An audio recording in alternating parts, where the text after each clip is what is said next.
going to hand over to Ed Bruce of the Peace Group from Liverpool Quakers. Thanks, Ed. Thanks, John. I'd like to thank John for inviting us to do this next bit, and also to Lois, Bibbings. It was a wonderful talk, very interesting, and I think that story needs to be told. You know, it needs to be out there, doesn't it? So we are the Liverpool Quaker Peace Group and friends. Thanks for joining us today. The next bit, we're going to reenact a tribunal. This is a real tribunal. It happened in 1916, and our conscientious objector is Ernest Everett, who's over there, and this is our tribunal members over here. So we're going to reenact it. This was actually researched quite a bit. We've got a lot of work into this. This is from Liverpool Post and Echo, or Liverpool Post. They actually, 1916, produced a transcript from the tribunal. So we were able to sort of flesh it out a bit. And Jeremy has put a lot of work into all the research about it. So we have, first of all, a little introduction, background to Ernest Everett, who he is, and who he was, and then we'll have the tribunal. And then after that, we hope the audience will come in with their reactions as well to what actually happened to Ernest and what happened during the tribunals. So you'll be very welcome to come in and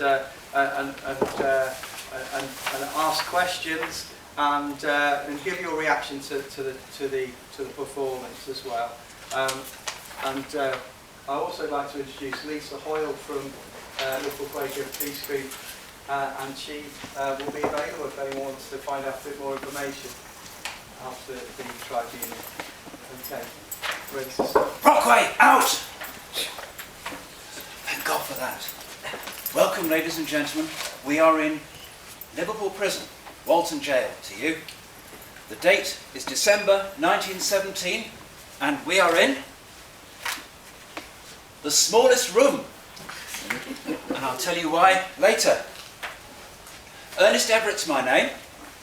I'm a St Helens man. Anyone from St Helens here? That makes it easier. Denton's Green Road is my home address. And I'm here because I'm against the war. Against all wars as it goes. I'm not a Quaker, but I am a Christian. And I'm a teacher in the St Helens School. Or at least I was, until I came in here. I'm 32 years old now, and I would say I've been following politics since about the time the old Queen died.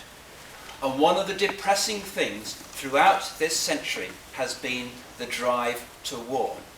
They've been banging the militarist drum ever since the Boer War, National Service League, Dreadnought Campaign, everything to try to get people in uniform to fight. It's not just since the last 2 years. I'll give you an example. In the spring of 1913, there is a debate in Parliament over a National Service Territorial Force Bill. The bill imposes a liability upon every male person resident in the United Kingdom upon attaining the age of 18 years to serve as a private soldier of the territorial force within the United Kingdom. Fortunately, there was a bit of parliamentary opposition, and I would like you to help them oppose it. Mr. Speaker. Order, order. Mr. Arnold Rowntree. Liverpool. There are large numbers of people in this country with a profound regard for the sanctity of human life, who believe that in every human personality there is something of the divine, and that for Parliament to force men against their will to train to kill one another is a function that has no right to perform. Order! Mr. Keir Hardy. The ruling classes of this country feel that the power is sliding from under their feet, and they turn to compulsory militarism to get a fresh grip upon the people. For that reason only, I would give this bill a wholehearted opposition. Sit down! Sit down, man! Well, that bill was lost, but you get the idea of what was happening in Parliament, and the drum kept beating. And so it came to pass, at the end of June 1914, that in darkest Bosnia, a Serbian nationalist shot an Austrian monarch. And what a very good reason for England to go to war with Germany. Makes perfect sense. And you should have seen the exuberance with which men ran off to fight in uniform and the women waved after them. Everybody was so cheerful. Even the executive toffs of this city formed this company they call the Liverpool Pals, all there in their straw boaters. And off they went like they were going on holiday in a charabanc. They just did not understand. Well, as you can see, I didn't join up, did I? I just carried on teaching in St Helens. And that was okay until one or two moments in class. Sir, why aren't you in the army like my dad? Yes, well, Davies, I'm indispensable. Did you know what that means? Well, it means that I have to be here because you have to get your education. And to get your education, you have to come to school, and someone's got to teach, and that's going to be me. Now, write that word indispensable in your book. You've got a P there. That's it. Yes. Okay, that's good. Well, that was all right. I thought I'd done the trick there until I met one or two of the mothers outside the school gates. Mrs. Taylor, who's going to teach your son? She'd already walked off. So you see how that was going. There was organised opposition. One of my local heroes was a man called Edmund Morell. Now he was a journalist, he'd been a shipping clerk, and he rumbled what the Belgians had done in the Congo. That's the happy Belgians we were supposed to be defending, you remember. Well, a bunch of right racists they were down in West Africa, and he knew that. And he took on a body called the Union of Democratic Control, which held meetings and tried to lobby and so on. And a lot of important people like Arnold Rowntree and Ramsay MacDonald joined it. And I joined as a member to see what I could do. After about a year anyway, this war of adventure got nasty as all these happy pals started dying in the trenches. And all that Christmas truce stuff fell away because people started to hate themselves and each other. You'd think there might be cause for peace out of that, but no. Instead they wanted more people to get into more uniforms, to get into more trenches and to give more casualties. And it got worse. And so the demand for bodies went up. You had a national register where you could attest, which means sign up in advance and wear an armlet. And finally, the C word, conscription. Now there were big protests about that. The trade unions didn't like losing their members, and I went to a big meeting in the Liverpool Stadium where a leader called Tom Mann made a big speech against it. The pacifists were also up in arms. Well, sort of up in arms about it. There was a big Quaker meeting in London, and this is what they said. We take this, the earliest opportunity, of reaffirming our entire opposition to compulsory military service and our desire for the repeal of the Act. We regard the central conception of the Act as imperiling the liberty of the individual conscience, which is the main hope of human progress, and as entrenching more deeply that militarism from which we desire the world to be freed. I also discovered there was such a thing as a no conscription fellowship, which was a good support group, and I started going to their Liverpool meetings. This was their leaflet. We strongly condemn the monstrous assumption by Parliament that a man is deemed to be bound by an oath, that he has never taken and forced under an authority. He will never acknowledge to perform acts which outrage his deepest convictions. So, to begin with, they called up all unmarried men between 18 and 41, and for perhaps the first time in my life I was an eligible bachelor. The law gave you a chance to stay out of the army if you had a conscientious objection. And a body called the Central Tribunal issued a list of questions which they would put to you. Number 1. State precisely on what grounds you base your objection to combatant service. Number 2. If you object also to non-combatant service, state precisely your reasons. Number 3. Would you be willing to join some branch of military service engaged not in the destruction, but in the saving of life? If not, precise your reasons. Well, that looked easy enough, so I put in my statement, and I went before the St Helens District Tribunal, on the 26th of February 1916. Now, this, I have to warn you, proved a very different experience from what I was expecting, and there may be one or two points where I ask you for a bit of help.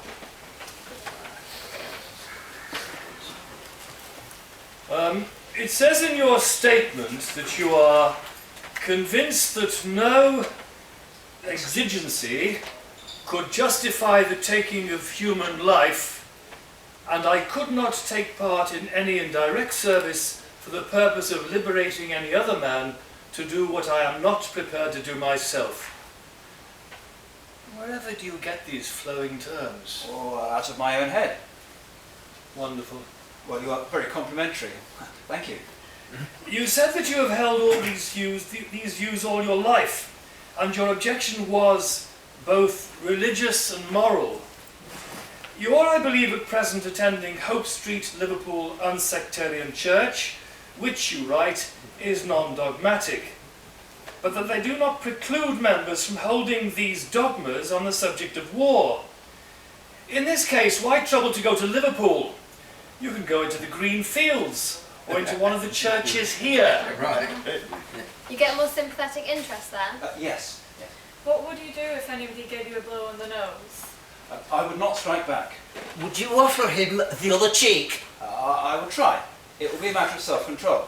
And having given him the other cheek, what will you do if he thumps you again? Well, the probability is he would not. Be jolly good practice for him. Would you object to non-combatant service? I would object to that, yes. What about serving on a minesweeper or going for the life-saving service? I would object to both of those also. Supposing you saw a submarine about to sink the Lusitania, and if you had it in your power to destroy that submarine, would you destroy it? At the risk of destroying the submarine crew? Yes. Now, this is a difficult one. You remember the Lusitania? There's an exhibition about it elsewhere in this building. May 1915, torpedoed off the course of Ireland. And yes, the passengers had been warned before they left New York, and yes, the ship was probably carrying more armaments than it should have been, but they torpedoed the ship unawares, and as it sank it turned like this, and in consequence they couldn't launch half the lifeboats, and 1,200 people died. And that's a year before this. The day after it happened, every single German shop in Liverpool was burned to the ground. So this is a hot potato. Now, sir, you're in the check shirt. You're not a plant in this audience. What am I going to say?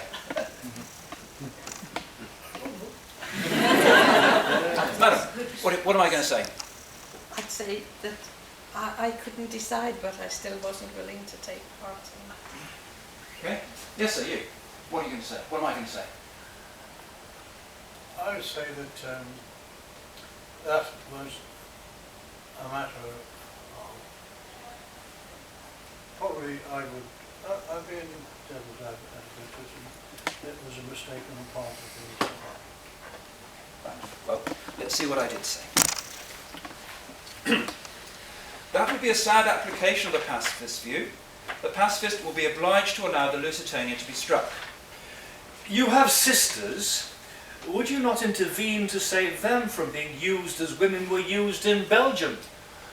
If you were Germans in Germany, the German chairman would ask you the very same question. I would endeavour to receive the blows myself. You would not go to the length of killing him? No. Not even to prevent your sister being ravished? No, I would not. Then you are hopeless. Yeah. What do you think? I think. Why don't you? Ernest Everett, this tribunal refuses to grant you an exemption from military service, but recommends you for non-combatant service. I will appeal. So, appeal I did. And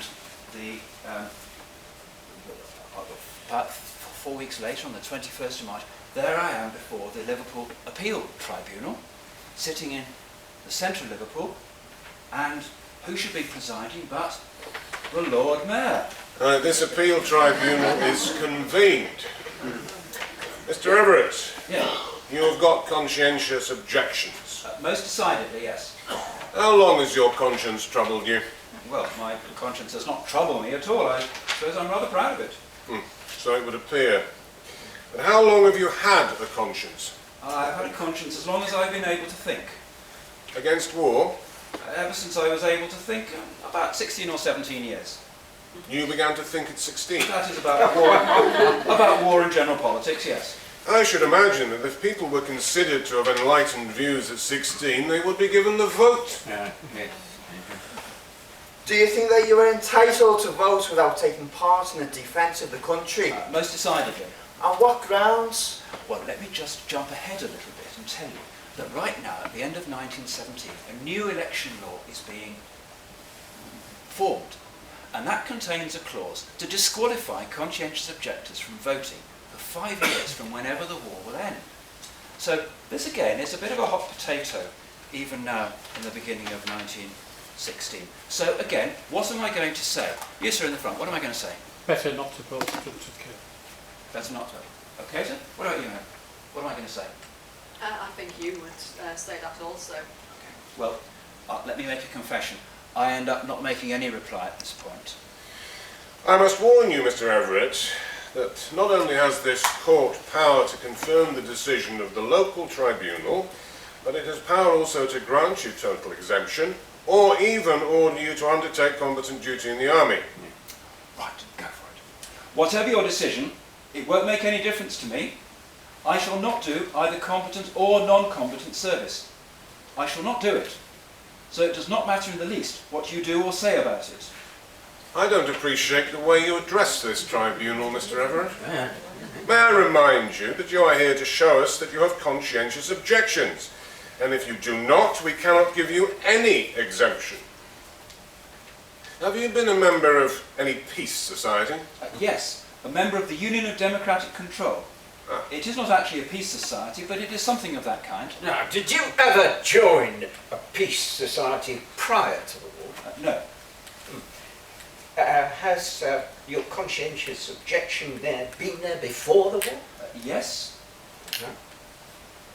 Have you anything to show that you had that? It would be possible to bring witnesses to that effect.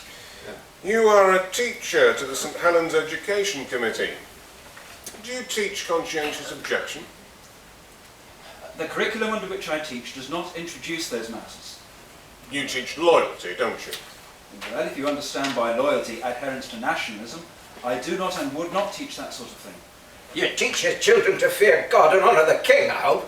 I would not conscientiously include the latter phrase. I would honour the king as a man and as a gentleman, but I would not teach or encourage anyone to honour the king as king. How does this concern your objection to war? Well, I base my objection to war in this way. I see in nationalism the cause of war. If I were a German, and this were a German tribunal, the Germans would be shocked if I disclaimed love of the Kaiser and said he was a bad, wicked man. I think we've heard quite enough of you now, Mr. Everett. We will now confer. Yes. This tribunal finds that the decision of the local tribunal be upheld and that the appellant is certified for non-combatant service only. May I have the right of appeal? Not without our leave. May I have that leave? Certainly not. All the members of this tribunal would agree with me that the Education Committee of St Helens should take into serious consideration whether a gentleman who has such views in regard to honouring his king is a proper person to teach the young people of St Helens. Well, the papers came through a week later and I didn't go. Within a day, I was arrested. Magistrates' court this time, and I won't trouble you with what happened there. I got convicted, obvious enough, and fined the sum of £2, which was quite a lot then. Then I got sent downstairs to the cells, and the army arrived and took me away.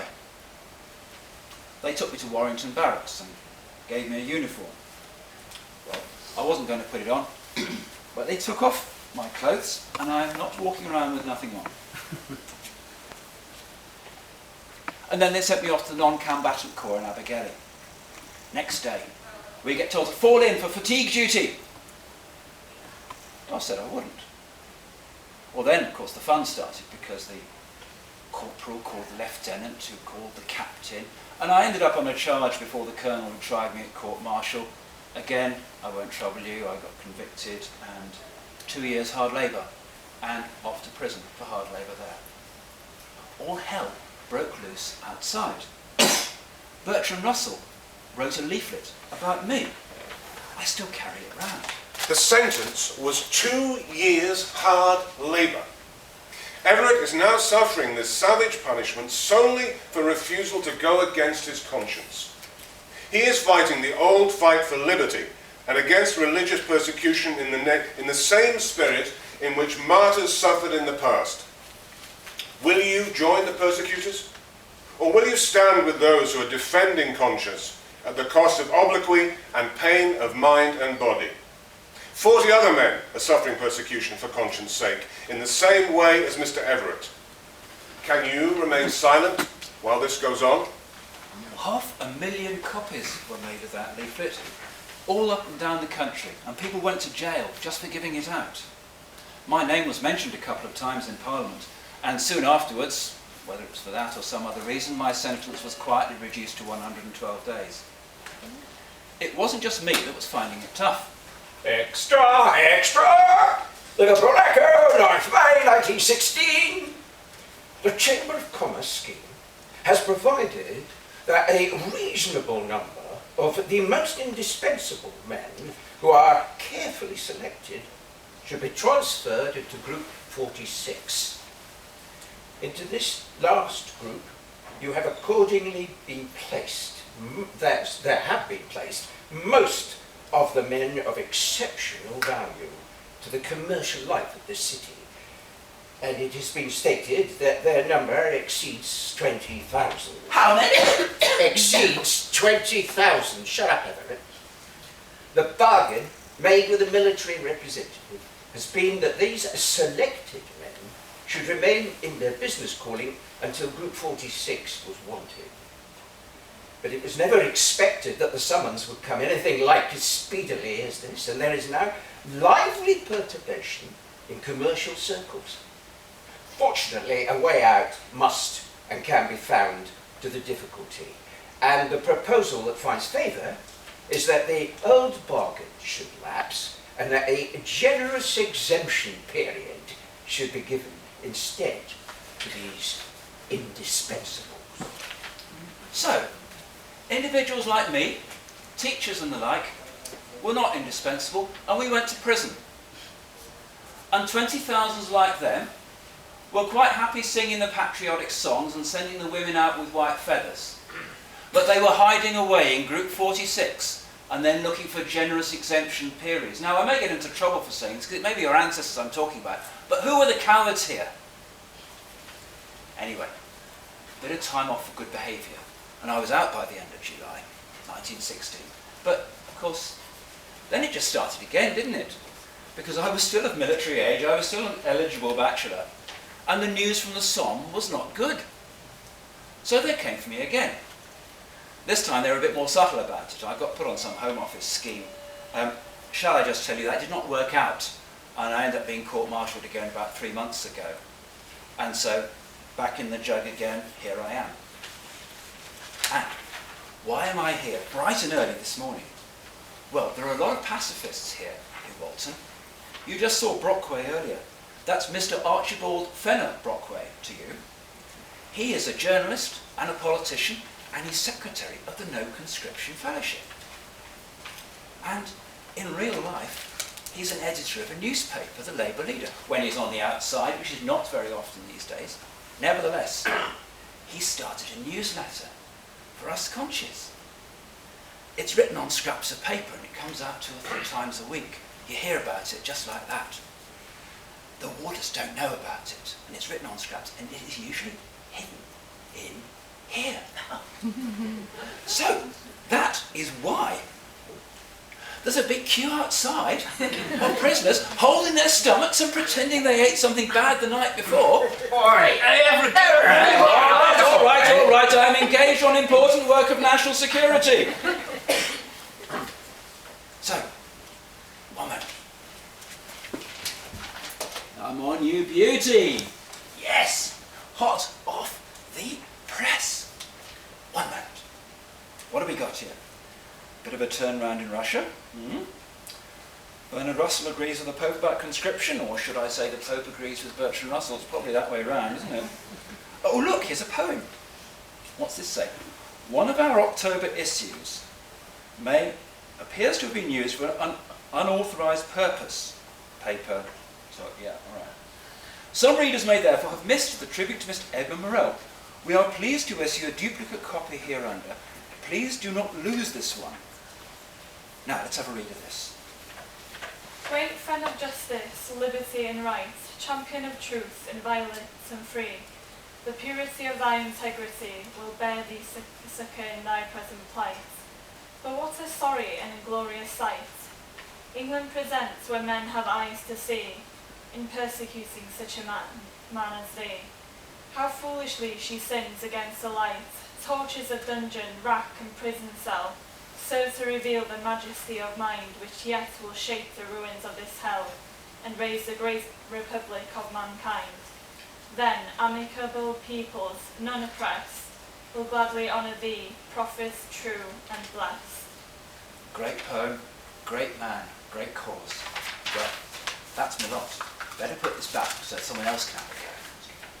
Don't tell anyone. Okay, see you next week. Or as we Conscious say to each other, cheerio.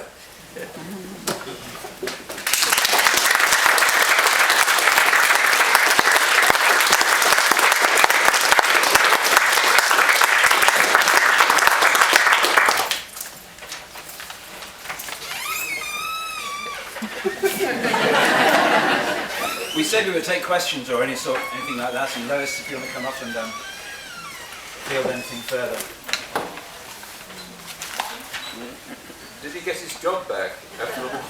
I'm trying to trace it. The St Helens library have now interested me. There are education committee files, but I don't know. He never appears on the electoral roll that I can find so far. And I have a feeling he may have only gone to St Helens for a short time. But the book's not closed yet on that. Did he have a family? Did he get married? We don't know. The strange thing is about Ernest Everett, I mean, we stumbled across the name slightly by accident, going through a whole box of papers in a library, is that he doesn't seem to appear really in any of the books about conscientious objectors either. I can understand why he doesn't appear in the official histories, but even your books about conscientious objectors, they hardly mention him. And yet he's the first man in England to get 2 years hard labour for refusing to fight. And he's the subject of a national leafleting campaign when he gets his sentence.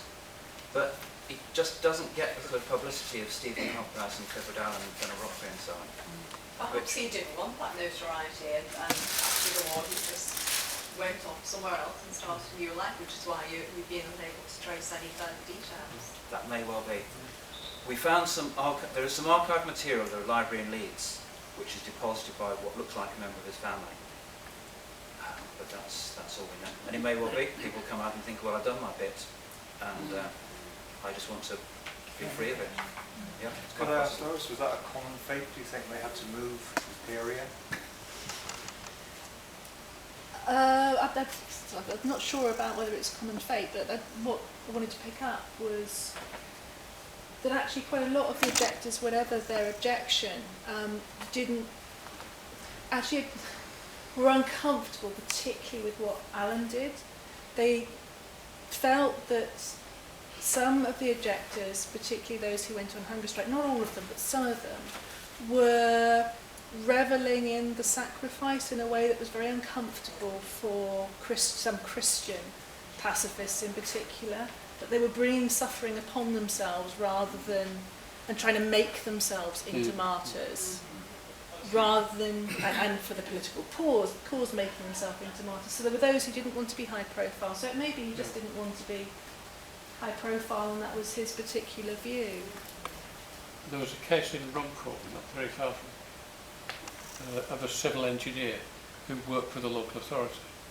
But he was a conscientious objector, and he was immediately sacked before anything had happened. But then he went through various tribunals.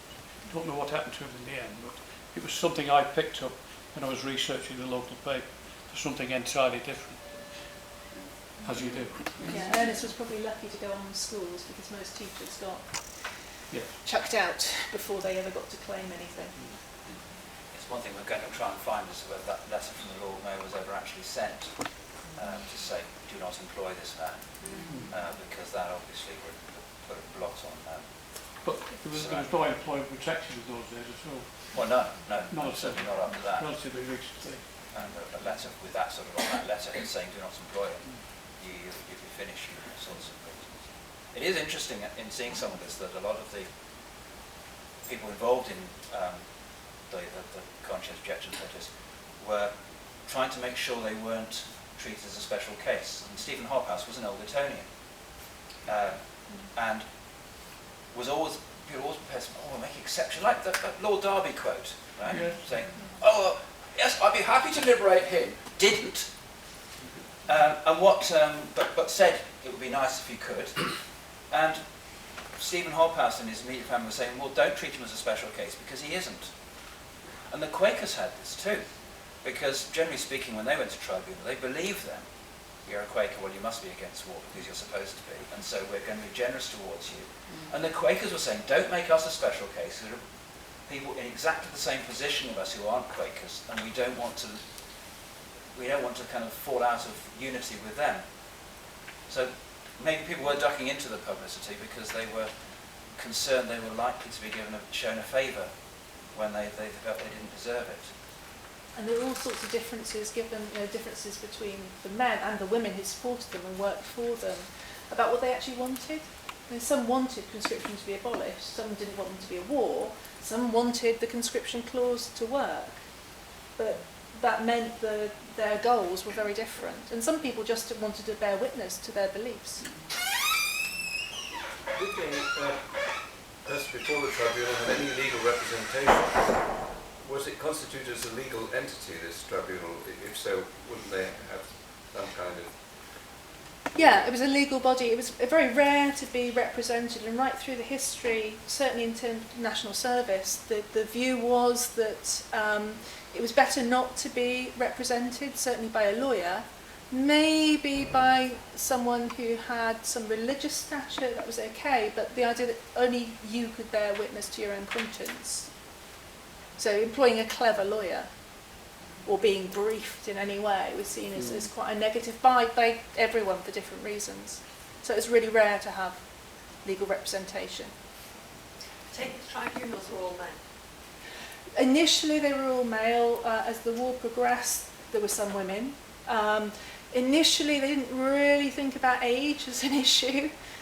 So there are certainly a few reports of members of tribunals appearing before tribunals, their own tribunal, to claim exemption on the grounds they were doing important war work, which was sitting on the tribunal. That kind of got ironed out after a while, and therefore more women came on board, and certainly on First World War they were mixed.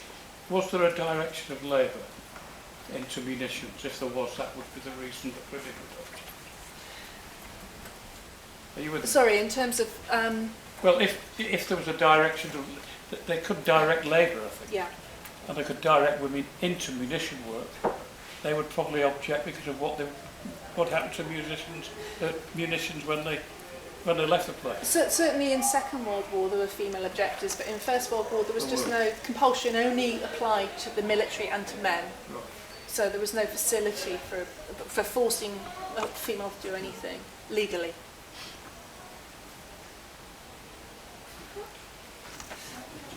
Sure who. Can I just say I'm from St Helens by proxy because my mum was from St Helens. It's important that school children get to know the truth about what happened during the war and stuff. And if it's left to Michael Gove level, they won't. And it's important that you get this across to children that there's an alternative, because there are lots of young children still wanting to join up, and join the army, and I just think it's dreadful. Well, what this part of sending 2 children from each school over to France to see the graves? What is this? Is it sabre rattling? Is it patriotism? What is it really all about? There's a book published by Peace Pledge Union called Refusing to Kill, which is a book bought it last week. It's like a workbook, and it's aimed at Key Stage 3 and Key Stage 4. So I found it, I found it really engaging and really easy to read, and I found out some additional stuff, some stuff in addition to the work I've been involved in here. But books like that, I believe, should be sent. Every school should be sent a copy of such a book. Yes, the children need to see that. Yeah. This is more or less a case of these conscientious objectors coming from one particular group, a well-educated group. Because I know I did national service in 1954, and I really objected to it, but I'd never heard of conscientious objectors until after I'd finished it, well into my 20s. So they do seem to come either from a certain group of educated people, such as teachers and so on. They do seem to have missed the ordinary. I mean, lots of people objected once they were doing the national service, and quite a number of them did long stretches of detention. I suspect that my take on this is that dissent from a war in progress, it takes more than one form, and the person who joins up and then wishes usually is he, hadn't, might contract an accidental on purpose wound, who might butt out